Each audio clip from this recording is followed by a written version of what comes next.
ପିଲାମାନେ ଅପେକ୍ଷା କରିଛନ୍ତି ଲାପଟପ୍ ମେରିଟ୍ ଲିଷ୍ଟ 2024 କୁ।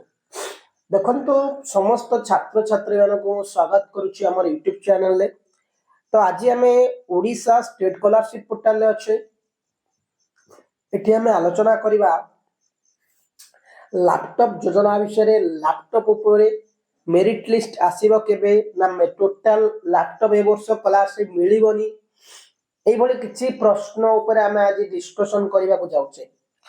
ଦେଖନ୍ତୁ ପିଲାମାନେ 2024 ବର୍ଷ ପାଇଁ କି ଆମେ ଯଦି ପ୍ରିଭିୟସ୍ ଇୟର କଥା କହିବା, ପ୍ରିଭିୟସ୍ ଇୟର ଲାପଟପ୍ ଦେଖିପାରୁଥିବ ଲେଖା ଯାଇଛି, କ'ଣ ଲେଖା ଯାଇଛି ନା ଏଇଠି ମୁଁ ଯଦି ତମକୁ ଏଇଠି ଦେଖେଇ ପାରୁଛି, ତମେ ଦେଖିପାରୁଥିବ ବିଜୁ ଯୁବ ସଶକ୍ତିକରଣ ଯୋଜନା ଲାପଟପ୍ ଡିଷ୍ଟ୍ରିବ୍ୟୁସନ ଲାଷ୍ଟ ଡେଟ୍ କେବେ ନା ଲାଷ୍ଟ ଡେଟ୍ ହେଉଛି ଅଗଷ୍ଟ 23 ତାରିଖ। ତମେ କହିବ ସାର୍ କ'ଣ ଅଗଷ୍ଟ 23 ତାରିଖ ଲାଷ୍ଟ ଡେଟ୍ ଆସିଗଲା, ଆମେ କେହି ଜାଣିପାରିଲୁନି, ଆମେ କ'ଣ ଆପ୍ଲାଏ କରିପାରିଲୁନି, ମେରିଟ୍ ଲିଷ୍ଟ ଆସିନି।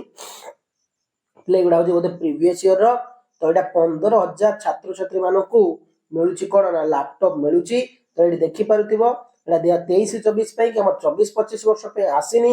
ସ୍କଲାରସିପ୍ ଆମାଉଣ୍ଟ ହେଉଛି 30,000 ଟଙ୍କା। ତ ଦେଖ ଏଠି ସବୁ କାଷ୍ଟର ମିଳେ। ତ ବେସିକାଲି ପିଲାଙ୍କ ଭିତରେ ଡାଉଟ୍ ଗୋଟେ କ'ଣ ରହୁଛି ନା ଗଭର୍ଣ୍ଣମେଣ୍ଟ ଚେଞ୍ଜେସ୍ ହେଇଗଲା। ଗଭର୍ଣ୍ଣମେଣ୍ଟ ଚେଞ୍ଜେସ୍ ହେଲା ପରେ ବହୁତ ଗୁଡ଼େ ସ୍କଲାରସିପ୍ ଉପରେ ଏପର୍ଯ୍ୟନ୍ତ ଅପଡେଟ୍ ଆସିନି। ଏମିତି ଗୋଟେ ନୂଆ ସ୍କଲାରସିପ୍ ଉପରେ କୌଣସି କ୍ଲାରିଫିକେସନ ନାହିଁ। ଏଇଟା ବନ୍ଦ କରିବା ନଥିଲା, ତମେ ବିଭିନ୍ନ ଯୋଜନା କରୁଛ। ମୋ କଥା ଯଦି ଏକମତ ସମସ୍ତେ ୟେସ୍ କହିବ। ତମେ ମାନେ ବିଭିନ୍ନ ଯୋଜନା କରୁଛ, ବିଭିନ୍ନ ପ୍ରକାର କାମ କରୁଛ, କୋଟି କୋଟି ଟଙ୍କା ଖର୍ଚ୍ଚ କରି ଗୋଟେ 500-600 କୋଟି ଟଙ୍କାର ବଜେଟ୍ କରିଦେଇଥାନ୍ତ। ଯେମିତି ପୂର୍ବ ସରକାର ନୂଆ ସ୍କଲାରସିପ୍ ପ୍ରତ୍ୟେକ ପିଲାଙ୍କୁ ଦଉଥିଲେ, ସେମାନଙ୍କ ପାଇଁ ବହୁତ ହେଲ୍ପଫୁଲ୍ ହଉଥିଲା। କିଏ ପଢାରେ ହେଲ୍ପଫୁଲ୍ କରୁଥିଲେ, କିଏ ରିଆଡମିସନ ହେଲ୍ପଫୁଲ୍ କରୁଥିଲେ, କିଏ ଫ୍ୟାମିଲିରେ ବି ବହୁତ ଦରକାର ଥିଲା ପଇସା ନେଡି ଆମ ପାଇଁ ନା ମିଡିଲ କ୍ଲାସ ଫ୍ୟାମିଲି ପିପୁଲ ଗୁଡ଼ା ଆମେ ବିଲଙ୍ଗସ୍ କରୁଛେ। ଆମେ ପୁଅ ନୁହେଁ କି ଆମେ ମିଡିଲ କ୍ଲାସ ହିଁ ତ ହଇରାଣ ହଉଛନ୍ତି। ତ ସେଇଟା ଯୋଉ 10,000 ଯୋଉ 12,000 କି 9,000 ଟଙ୍କା ନୂଆ ସ୍କଲାରସିପ୍ ମଧ୍ୟ ମିଳୁଥିଲା, ତମେ ନାଁ ଚେଞ୍ଜ କର ତମେ ମୋଦି ସ୍କଲାରସିପ୍ କରିଦିଅ, କିମ୍ବା ତମେ ମୁଖ୍ୟମନ୍ତ୍ରୀ ସ୍କଲାରସିପ୍ କରିଦିଅ, କିମ୍ବା ତମେ କୌଣସି ଏକ ସ୍କଲାରସିପ୍ କରିଦିଅ, ଯୁବ ସ୍କଲାରସିପ୍ କରିଦିଅ। ଆମର କୌଣସି ପିଲାଙ୍କର କୌଣସି ଅବଜେକ୍ସନ ନାହିଁ। ତମେ ନାଁ ଚେଞ୍ଜ କର କି ତମେ ଯାହା କରୁଛ କର, ପିଲାଙ୍କର ଡିମାଣ୍ଡ ଆମାଉଣ୍ଟ ଦରକାର, ତାଙ୍କୁ ସ୍କଲାରସିପ୍ ବିଷୟରେ ପଇସା ଦିଅ। ଏଇଟା ତମେ ବନ୍ଦ କରିଦେଲ, ଏଇଟା ବହୁତ ଭଲ କଥା ନୁହେଁ।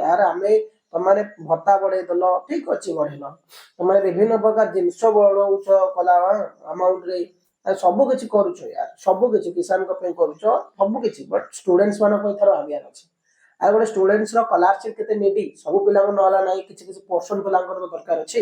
ତ ସେଇଟା ଉପରେ ତମେ ଏପର୍ଯ୍ୟନ୍ତ କ୍ଲାରିଫିକେସନ ପିଲାମାନେ ମିଳିପାରିଲାନି କି ନୂଆ ସ୍କଲାରସିପ୍ ମିଳିବନି ବୋଲି ଲାଗୁଛି, ବନ୍ଦ ହେଇଗଲା ବୋଲି। କାହିଁକିନା କୌଣସି ବଜେଟ୍ ଯେତେବେଳେ 500 କୋଟି ପାଖାପାଖିରେ ଗଲା ଆମର ଶିକ୍ଷା ବିଭାଗ, ଯେତିକି ମୋର ମନେ ଅଛି 500 କୋଟି, ତା ଦେହରେ କୌଣସି ନୂଆ ସ୍କଲାରସିପ୍ ଉପରେ ଆଲୋଚନା ହେଲାନି କି ନା ବିଜୁ ଯୁବ ସଶକ୍ତିକରଣ ଯୋଜନା ଉପରେ ଆଲୋଚନା ହେଇନି।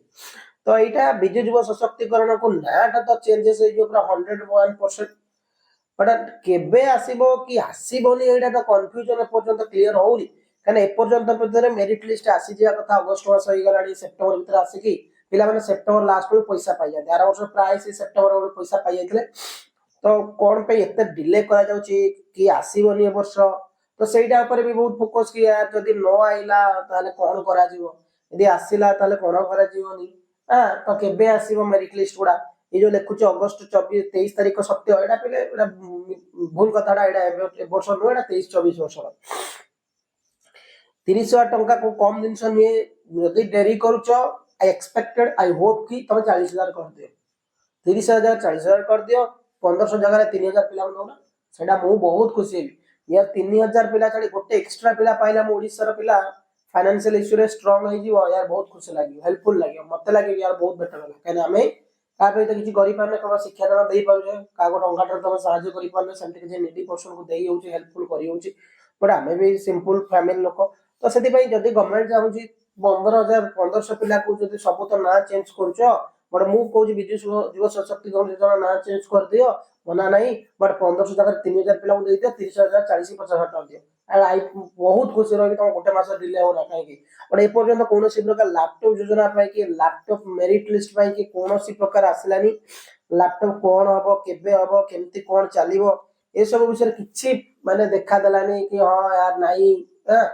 ତ କିଛି ଜାଣି ବି ହଉନି କୌଣସି ଥ୍ରୁରେ, ଷ୍ଟେଟ୍ ସ୍କଲାରସିପ୍ ପୋର୍ଟାଲରେ ବି କିଛି ଅପଡେଟ୍ ନାହିଁ। ତ ଆଇ ହୋପ କି ତମକୁ ଲାପଟପ୍ ବିଷୟରେ ମିଳିଯିବ ବହୁତ ଶୀଘ୍ର। ତ तो मिल जीव पिले माने ओके फेब्रुआरी तो ऑलरेडी गलानी एटा हां फेब्रुआरी तो गलानी अगस्त फेब्रुआरी एटा बोले अगस्त चलची माने एटा नुह अप्लाई 23 लास्ट डेट अगस्त एटा तो भूल डेट एटा प्रीवियस डेट उडा तो आमे आशा करिया लैपटॉप योजना एई किछि दिन भीतर एई मास भीतर हमको अपडेट मिल जिवो आउ समस्त कुह कि मु जहां भी कहली पैसा बढ़िया दरकार कि लैपटॉप मिलिवा दरकार ग्यारंटी तो माने मते निश्चिंत भाबरे कमेंट करी जणाइबो थैंक यू पिला माने जय हिंद।